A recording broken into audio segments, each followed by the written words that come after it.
CPIM Ottapalam area സമ്മേളനം November 30 മുതൽ December 1 വരെ പാലപ്പുറത്ത് നടക്കും. സമ്മേളനത്തിന്റെ ഭാഗമായി ഏരിയയിലെ 13 ലോക്കൽ കമ്മിറ്റികളെ പ്രതിനിധീകരിച്ചെത്തുന്ന പ്രതിനിധികളുടെ സമ്മേളനം നവംബർ 30 ലക്ഷ്മിനാരായണ കോളേജിൽ പ്രത്യേകം തയ്യാറാക്കിയ കോടിയേരി ബാലകൃഷ്ണൻ നഗറിൽ പാർട്ടി ജില്ലാ സെക്രട്ടറി EN സുരേഷ് ബാബു ഉദ്ഘാടനം നിർവഹിക്കും. ജില്ലാ സെക്രട്ടേറിയറ്റ് അംഗങ്ങളായ S അജയ്കുമാർ, ചെന്താമരാശൻ, ജില്ലാ കമ്മിറ്റി അംഗങ്ങളായ M ഹംസ, MR മുരളി എന്നിവർ പങ്കെടുക്കും. ഡിസംബർ 1 നടക്കുന്ന പൊതുസമ്മേളനവും ചുവപ്പ് സേന വളണ്ടിയർ മാർച്ചും ബഹുജന പ്രകടനവും NSS കോളേജ് പരിസരത്തു നിന്നും ആരംഭിച്ച് ചിനക്കത്തുകാവ് മൈതാനത്തൊരുക്കിയ T ശിവദാസ മേനോൻ നഗറിൽ പാർട്ടി സംസ്ഥാന സെക്രട്ടേറിയറ്റ് അംഗം M സ്വരാജ് ഉദ്ഘാടനം ചെയ്ത് സംസാരിക്കും. വാർത്താ സമ്മേളനത്തിൽ സ്വാഗത സംഘം chairman S Krishnadas, convener K Rajesh, C Madhavan എന്നിവർ പങ്കെടുത്തു. കമ്മ്യൂണിസ്റ്റ് പാർട്ടി ഓഫ് ഇന്ത്യ മാർക്സിസ്റ്റിൻ്റെ ഒറ്റപ്പാലം ഏരിയ സമ്മേളനം നവംബർ മാസം 30 ഡിസംബർ 1 തീയതികളിലായിട്ട് പാലപ്പുറത്ത് വെച്ച് നടത്താനാണ് പാർട്ടി ഏരിയ കമ്മിറ്റി തീരുമാനിച്ചത്. അതിൻ്റെ ഭാഗമായിട്ട് വിപുലമായ പരിപാടികൾ സംഘടിപ്പിക്കാനും തീരുമാനിക്കുകയും അത്തരം പരിപാടികളെല്ലാം തന്നെ ഇന്നു മുതൽ ആരംഭിക്കാനുമാണ് തീരുമാനിച്ചിട്ടുള്ളത്. ഏരിയ സമ്മേളനം നടക്കുന്നതിൻ്റെ മുമ്പേ ഒറ്റപ്പാലം ഏരിയ പ്രദേശത്തെ 161 ബ്രാഞ്ച് യോഗങ്ങൾ സമ്മേളനങ്ങൾ നടത്തി. അതിനുശേഷം 13 ലോക്കൽ സമ്മേളനങ്ങളും പൂർത്തീകരിച്ചിരിക്കുകയാണ്.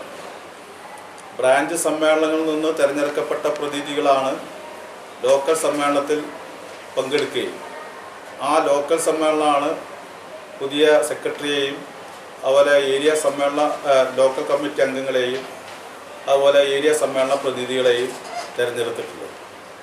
ആ ഏരിയ സമ്മേളന പ്രതിനിധികളാണ് നവംബർ 30 ഡിസംബർ 1 തീയതികളിലായി പാലപ്പുറത്ത് ഏരിയ സമ്മേളനത്തിൽ പങ്കെടുക്കുന്നത്. അങ്ങനെ തികച്ചും ജനാധിപത്യപരമായ രീതിയിൽ പ്രവർത്തിക്കുന്ന ഒരു പാർട്ടിയാണ് communist party of India Marxist. മാത്രമല്ല, ഇന്നത്തെ ഒരു രാഷ്ട്രീയ സാഹചര്യത്തെ സംബന്ധിച്ച് വിലയിരുത്തുമ്പോൾ ഇടതുപക്ഷ പ്രസ്ഥാനങ്ങൾക്ക് ഏറെ പ്രസക്തി വന്നിട്ടുള്ള ഒരു കാലഘട്ടത്തിലാണ് ഈ സമ്മേളനം നടക്കുന്നത്.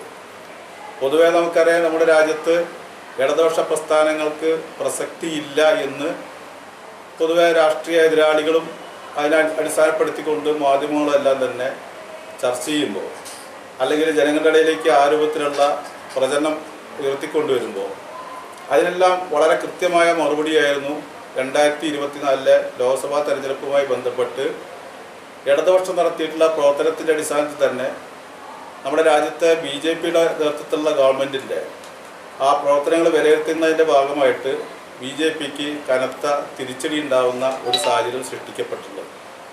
അത് കഴിഞ്ഞ 10 വർഷക്കാലമായിട്ട് ഇടതുപക്ഷ പ്രസ്ഥാനങ്ങൾ നടത്തിയിട്ടുള്ള സമരങ്ങളും അതിൻ്റെ ഭാഗമായിട്ടുള്ള ക്യാമ്പയിനുകളുമാണ് രാജ്യത്തെ ജനത ഈ രൂപത്തിൽ BJPക്കെതിരെ നിലകൊള്ളുന്നതിനാവശ്യമായിട്ടുള്ള താല്പര്യം പ്രകടിപ്പിക്കാനുണ്ടായ സാഹചര്യം. അപ്പോൾ അതുകൊണ്ട് തന്നെ ഇടതുപക്ഷ പ്രസ്ഥാനങ്ങൾക്കേറെ പ്രസക്തിയുള്ള ഒരു കാലഘട്ടത്തിലാണ് ഈ സമ്മേളനങ്ങൾ നടക്കുന്നത്. അങ്ങനെ ഇടതുപക്ഷത്തിന് പ്രസക്തിയുള്ള ഒരു കാലഘട്ടം എന്ന് പറയുമ്പോൾ തന്നെ അതിൽ നിർണായകമായ പങ്ക്, ഇടതുപക്ഷ പ്രസ്ഥാനത്തിൻ്റെ വളർച്ചയ്ക്ക് നിർണായകമായ പങ്ക് വഹിക്കാനുള്ള ഒരു സംസ്ഥാനം അത് കേരള സംസ്ഥാനമാണ്. കേരള സംസ്ഥാനത്ത് ഇടതുപക്ഷത്തിൻ്റെ വളർച്ച അതായിരിക്കും രാജ്യത്ത് ഇടതുപക്ഷ പ്രസ്ഥാനത്തിൻ്റെ ഭാവി നിർണ്ണയിക്കുക എന്നതുകൊണ്ട് തന്നെ പാർട്ടി സമ്മേളനങ്ങളെ സംബന്ധിച്ച് കേരളത്തിലെ പാർട്ടി സംഘടനയെ വളരെ ശക്തമാക്കിയിട്ട് മുന്നോട്ട് കൊണ്ടുപോവുക എന്നതിൻ്റെ അടിസ്ഥാനത്തിൽ കൂടിയാണ് സമ്മേളനങ്ങളെല്ലാം തന്നെ ചേരുന്നത്. നമ്മുടെ സമ്മേളനങ്ങളെ സംബന്ധിച്ച് പൊതുവിൽ വിലയിരുത്തുമ്പോൾ വളരെ തികച്ചും ജനാധിപത്യപരമായ രീതിയിലാണ് സമ്മേളനങ്ങളെല്ലാം നടന്നുകൊണ്ടിരിക്കുന്നത്. അത് ആ ജനാധിപത്യ രീതിയിൽ സമ്മേളനം നടക്കുമ്പോൾ തന്നെ അതിൻ്റെ ഭാഗമായിട്ട് തന്നെ സംഘടന വിപുലീകരണവും വളരെ ശക്തമായിട്ട് നടക്കുന്ന ഒരു കാലഘട്ടം കൂടിയാണ്.